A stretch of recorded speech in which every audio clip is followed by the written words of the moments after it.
Hey, it's Al Angelo. Look, from A Plus Racing, bringing you a video on how to keep your Miata alive and get up there in the front where the trophy's at. Hey, I've been asked this question before and I've kind of been putting it off, but I want to do a video on how to set the ignition timing on your car. Now, I know for a lot of us, it comes second nature. It seems like we were born knowing how, but there are a lot of people out there that don't know how to set up ignition timing. So we have two types of timing on a Miata. We have cam timing and we have ignition timing. So I've done that cam timing one 3 or 4 times. So I've never done the ignition timing, so I'm going to do it today. So if this is a really basic, how to set the timing on your Miata, okay, or pretty much any car. All right, come on in. I got some things here I want to show you. All right, and we're at home. It's spring break, but it's been raining every single day, so we decided to do this. So I have here a couple of parts here that I want to show you. So what we're going to be looking for is this is called the harmonic balancer, all right? And on the harmonic balancer, there is a little notch that we use for our timing, okay? It's extremely hard to find, all right? Now, I've marked this one, but the way that I find it is I put my fingernail on this pulley, get in there real tight, hon, my wife is filming, and I just drag it along until, yeah, she's knocking everything over. All right, and I drag it along until I feel it fall into the notch. And so I felt it right here, and there's a notch right there. So I went ahead and marked it, okay? So that is my timing mark on the harmonic balancer. Now, on the cover, which is going to be sitting like this, okay, this is the timing marks on the cover. So it has a T, and I've kind of highlighted it here. And it has a T, that stands for top dead center. And each one of these little lines is 2. So 2, 4, 6, 8, and 10, 12, 14, and 16, and 18, which we don't want to get that high. All right, so this cover is bolted to the front of the engine. So these are what I'm going to be looking at while I'm using a timing light, okay? Now, normally, these covers on the car, it's covered in grease. It's covered in oil, you know, dead animals and stuff. So you got to clean this thing off to get it to look like this. These things, I know we're trying to read accurate timing on a piece of plastic that's bolted to the front of the engine. And what usually happens over time, as you can even see on this one, they get worn down, they get heated, they get melted. So anytime I build an engine, I always replace this, all right? I just buy a brand new one from Mazda because that's how I'm going to get my most accurate timing, because these things, they can be off a little bit. It's a piece of molded plastic and it's been warped and heated and it's covered in grease. So clean this area off here, and I'm going to show it to you on the car. We got little Lolita here. We're going to set the timing on Lolita. So clean this off as best you can, and then try to find your mark, run your fingernail on it, and then go ahead and mark it. You know, I've got just a little highlight marker here. You could use somebody's fingernail polish, or, a little piece of touch-up paint or something that you can mark that, all right? Now, this obviously is a long nose 1.6 engine. This one is a 1.8, and you're going to find out it has 2 marks. So I ran my fingernail across here, and it fell in right there, and then it fell in right there. So if you've got this style, the one that's farthest to the left is the mark you're going to be using, okay? So one way I can always tell is that on long nose cranks and on the 1.8, you see that pin right there? So there's a pin that goes, I don't know if I can get that out. I was kind of rusted in there. It goes. So this pin right here is going to face straight up at 12 o'clock. You can see it's even with our keyway when this thing is up at top dead center. And so with this thing at top dead center, that mark lines up on the T. So if I put this one straight up here, you can see that, not this one, that it lines up with the T. So this mark to the far left is the one you're going to be using. If I was to use that one, it's 10 degrees. Notice that? So if I wanted to see I was at 10 degrees, I could move it till this equals top dead center, and this one's at 10 degrees, and that's 10 degrees. And that's usually where the specification is for timing, is 10 degrees.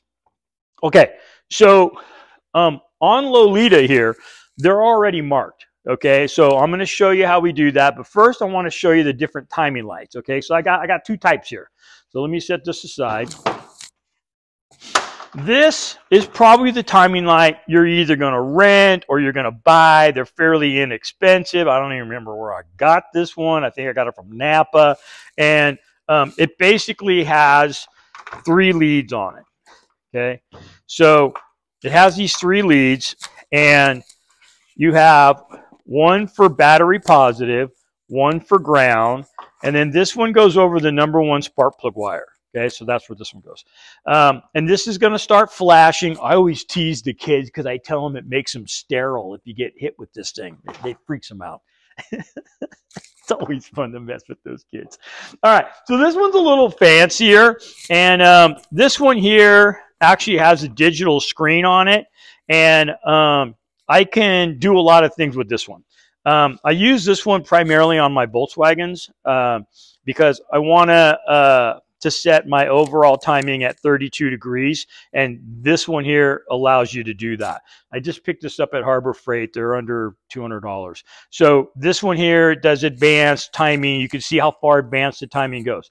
Because here's the idea behind the timing, is that we're going to read the specification, and it's going to say 10 degrees before top dead center. All right. So what that means is as the piston is coming up, 10 degrees before it's all the way as tight as it'll go, it's going to send the spark. All right. So the reason why they're going to send the spark, because by the time the spark travels from the coil pack through the spark plug wire, down the spark plug, and jumps the gap, the piston's already going to be on its way down. So the compression was at its highest as when it was at TDC. As it starts to go down, we lose compression, and of course we lose power. So what we would really like is to get it to where as soon as the piston gets to top dead center, it's compressed that air fuel mixture in a really small area, and the rod kicks over and it's going to start its way down. We want to send that spark in there because that's going to give us the greatest amount of power. So the question's asked all the time, can you get more power by running your timing more advanced? Yes, you can. The problem is, though, is that it's at a cost. Okay, it's like everything in this world. You don't get something for nothing. All right. So if you go too far, you could start pre-ignition, which is setting off the spark too early. It's really hard on the pistons. They'll start to melt.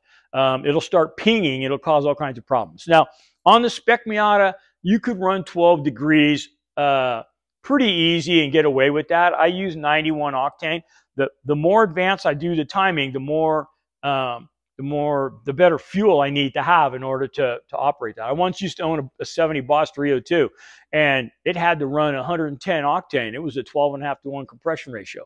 So, you know, if I wanted to get the full power out of it, I couldn't even buy gas here in California that I could even drive that thing.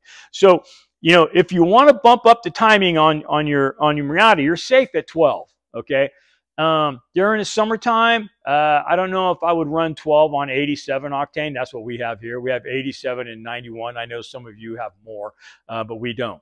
And so on the race car, especially during the summertime, if I'm running the timing at 12 or maybe even a little more than 12, then I definitely am running 91 octane all year round. I don't want to lose an engine because I put too much timing in it. If you go down and you have your car dynoed, what they'll do is they'll mess with the timing and get the most performance out of the timing that they can get, and then they'll back it up just a hair so that you don't burn up the engine. So on long endurance races, I don't run a lot of timing. I'll run 12, but I won't normally go more than 12 unless the dyno guy says, hey, you can get away with it. This is where we're at on it, and I believe what they tell me. All right, so if you've got an NB, that timing is not adjustable. Let's do another video on how I adjust the timing on an NB. All right, this is for the NA16, the NA18. that is OBD1. All right. And then we'll do that OBD2 timing in another video. Okay. So let's come over here and I'm going to show you what we do. All right. Now, come on over here, hon. My wife's filming. She wants to cough real bad. She's not feeling good. So you might hear her start coughing. All right.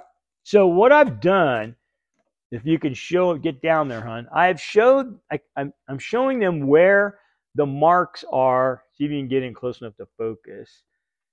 I can see the white dots there. I got 0. I got top dead center highlighted. I've got 10 degrees highlighted. And then somewhere on that wheel, I have, we were trying to get it here.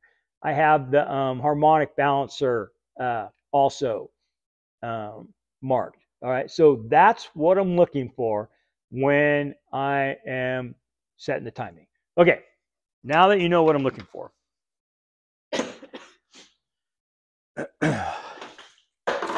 Okay, so one of the things that I have to do before I can set the timing, this is a computer controlled fuel injection. Everything's controlled by the computer, including the timing and the idle.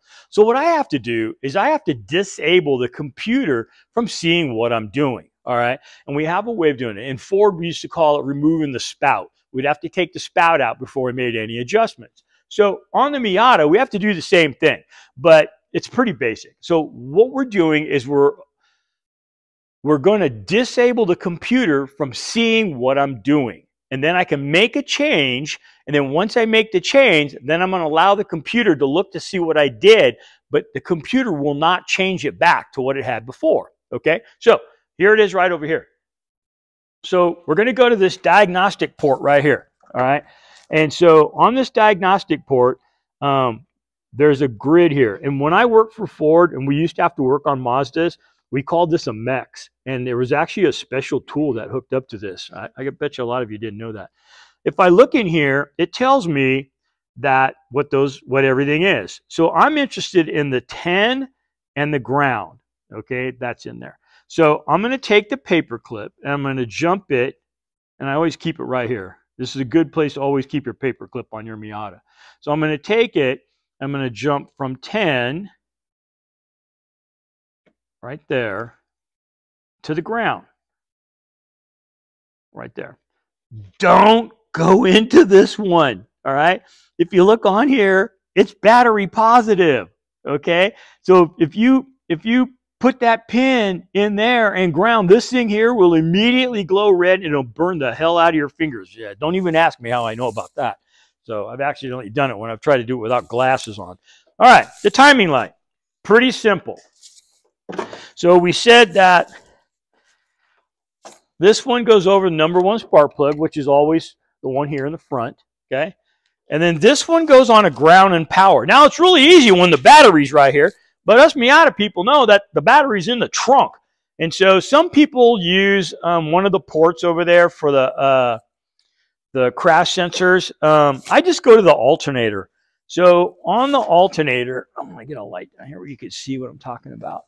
There is a white wire that comes from the battery, and it's down there. So I'm going to hook up my positive, and then we'll come in and we'll show you where it's at. And sometimes there's a little plastic cap over it, and you have to take that plastic cap off. Okay. Can you see that? Can you get in there, hon? And they can see where I got it clamped onto. So there's a white wire, and it's pretty big, and it goes on the alternator. See if you can get where that light was at.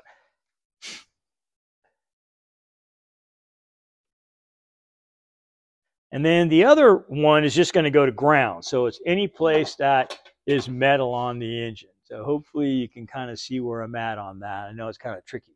All right. Okay, let's get back to setting the timing. So this one, I usually just put it right here. Okay, so that one goes there. All right.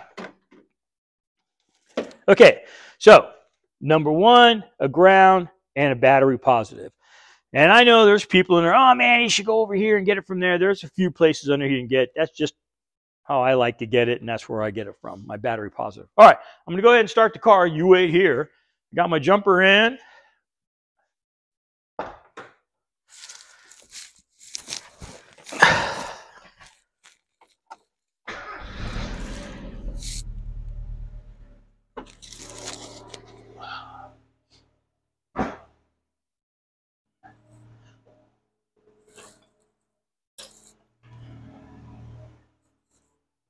Okay, so as you can see, our light is flashing, all right? There it goes. Okay, I know it's not easy. You can just see the 3 white lines. The one on the far right is my top dead center. The one on the far left is my 10 degrees. So this car right now is set at 2, 4, 6 degrees. So it's sitting at 6, is that right? 2, 4, 6. No, it's sitting at 8 degrees, 2, 4, 6, 8. So it's at 8 degrees right now, and that white mark is the 10 degrees on the left. So I could bump this up a little bit. All right. Here, honey, take that. Careful, there's what the buttons are, honey. You don't want to touch any of the buttons, and you'll stop recording. Okay, how do I move it? All right, I brought a wrench here. Here we go. Okay, so over here is my cam sensor. And what I'm going to do, it's got a 12 on there. I'm going to go ahead and I'm going to crack loose the 12. Go that way. Okay. And as I advance it, the idle should go up.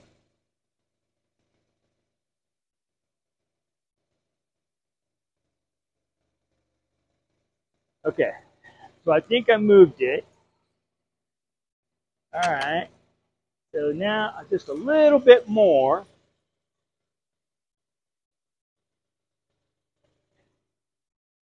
Wrong way. Too far. Okay. Come on in. I'm going to try to get you where you can see how I moved it.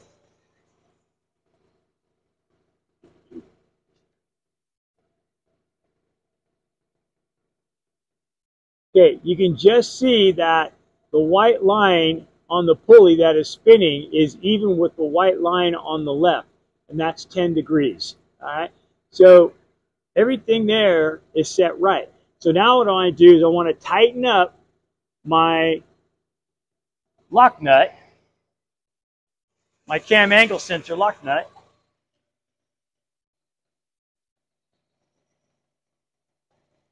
So I'm going to tighten this up. Don't go crazy. I've seen people go crazy on that, then they can't get it. All right, so now it's all set. I can undo my jumper. Close that up. Let me turn it off.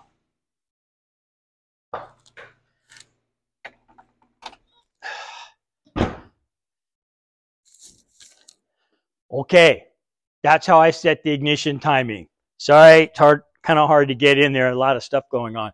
It's a little easier on the Spec Miata because I don't have power steering or the air conditioner or anything like that. But hey, I hope this helps. And I want to thank you for subscribing to my channel. I appreciate it. Thank you for making the channel a great success. I enjoy making the videos for you. And I'll see you at the racetrack. Bye now.